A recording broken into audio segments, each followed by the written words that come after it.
Tanah adalah bagian dari kerak bumi yang tersusun dari mineral serta bahan-bahan organik. Tanah merupakan salah satu sumber daya yang berperan penting terhadap keberlangsungan hidup organisme. Fungsi tanah tidak hanya sebagai tempat berjangkarnya tanaman dan penyedia unsur hara, tetapi juga berfungsi sebagai salah satu bagian dari ekosistem. Faktor pembentukan tanah. Berikut beberapa faktor pembentukan tanah. Pertama, iklim. Iklim merupakan salah satu faktor pembentukan tanah. Iklim ini terdiri dari suhu atau temperatur dan curah hujan. 2. Organisme.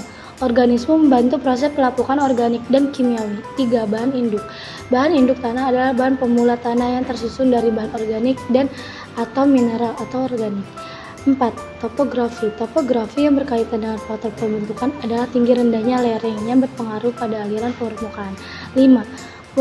Waktu semakin lama waktu pembentukan tanah, maka semakin tebal pula tanah yang terbentuk. Sifat-sifat tanah. Sifat-sifat tanah dibedakan dalam beberapa kelompok, yaitu sebagai berikut. 1. Sifat fisik tanah. Sifat fisik tanah merupakan sifat tanah yang dapat dilihat langsung oleh mata dan dirasakan dengan sentuhan. Sifat-sifat fisik tanah meliputi warna tanah, struktur tanah, tekstur tanah, konsistensi tanah, kedalaman efektif, drainase, dan suhu tanah. Kedua, sifat kimia tanah.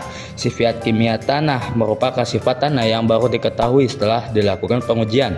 Sifat kimia tanah meliputi kandungan bahan organik, unsur hara tanah, keasaman tanah, dan unsur kimia lain seperti fosfor, kalium, natrium, kalsium, dan magnesium. Dan yang ketiga, sifat biologi tanah. Sifat biologi tanah adalah partikel-partikel padat berupa makhluk hidup pembentuk tanah. Sifat biologi tanah meliputi total organisme tanah, jumlah jamur tanah, jumlah pelarut tanah atau fosfat, dan total respirasi tanah. Jenis-jenis tanah. Jenis tanah yang mendominasi kawasan Asia Tenggara adalah tanah vulkanik dan aluvial. Seperti yang kita ketahui, Indonesia memiliki wilayah yang sangat luas. Maka tak heran apabila di setiap wilayah memiliki jenis tanah yang berbeda.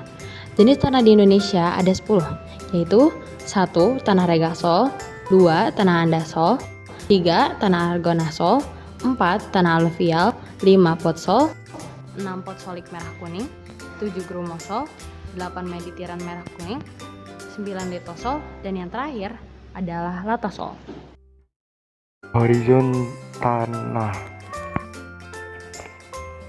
Horizon tanah merupakan hasil dari proses pembentukan tanah yang membentuk lapisan tanah yang kurang lebih sejajar dengan lapisan bumi dan mempunyai ciri-ciri tertentu, yaitu horizon O, A, B, C, dan D atau R.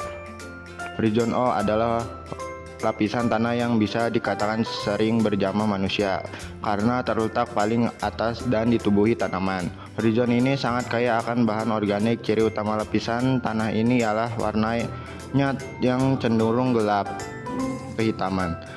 Horizon A adalah lapisan horizon tanah yang mengalami pencucian bahan organik serta mineral. Ketebalan berkisar 20 sampai 35 cm. Nama lain lapisan ini ialah topsoil, terletak di bawah horizon O.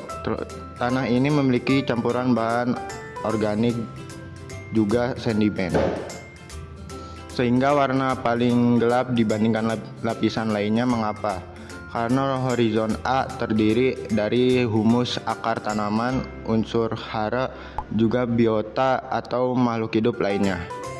Horizon E merupakan lapisan eluvial berwarna cerah, hampir sama seperti horizon B. Lapisan tanah ini mengandung sedikit mineral karena horizon E adalah jalur perembasan air yang menembus sampai lapisan tanah terakhir. Horizon ini bisa berada di bawah horizon O atau horizon A. Apabila terletak di bawah horizon A, warna tanahnya jadi lebih muda karena kandungan bahan organiknya lebih sedikit. Kerusakan dan konservasi tanah. Erosi tanah. Jenis kerusakan yang terjadi pada tanah yang pertama kita sebut sebagai erosi tanah. Tanah merupakan peristiwa terangkatnya bagian-bagian tanah terutama lapisan teratas pada tanah diendapkan ke tempat lain. Erosi tanah ini dibagi menjadi beberapa jenis. Jenis-jenis dari erosi tanah antara lain sebagai berikut. Ablasi. Ablasi merupakan erosi tanah yang dilakukan oleh tenaga air. Jadi, tanah terkikis akibat adanya aliran air. Peristiwa ablasi ini sering terjadi di daerah curah hujan yang tinggi. Selain itu, bentuk lahan atau bentuk permukaan tanah yang miring juga bisa mempermudah terjadinya ablasi. Deflasi. Deflasi disebut juga dengan korasi.